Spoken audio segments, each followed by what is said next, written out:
Hey, how you doing, everybody? This is John, and I'm going to be doing the review. This is going to be the review for the box base curtain rods. Now, if you had seen my YouTube channel and on my playlist for backspace curtain rods, you'll see there's a manual. I have unboxing, the installation after I put in the curtain rod, and then you have the installation of the curtains with the curtain tiebacks. Now, I did the review so that you can, if you see this video, you can get a sense of whether or not if you should buy it. So I was pretty happy about purchasing the box base curtain rod because it really matched the dining room, especially the black curtain rods with the decoration at the ends.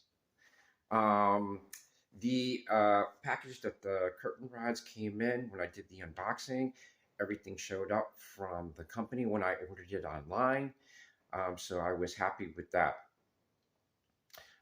Putting the curtain rods together, I was happy. It was pretty simple. There was no problems.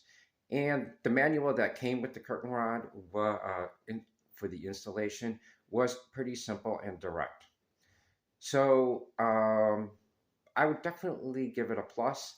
Looking to go online and purchase it versus going to either a Walmart or a Target or someplace where you just pick them a generic one right off the shelf. So purchasing the box base curtain rod, I definitely give it an A plus. They have many different types of curtain rods with the ends, so you can try to match your either dining room or your window. So there we go. This is a quick video review of the box base curtain rod. Be sure to check out my other videos for the box base on my YouTube channel playlist. And thanks a lot. Be sure to subscribe and comment and tell me what you think. And have a great day. Bye.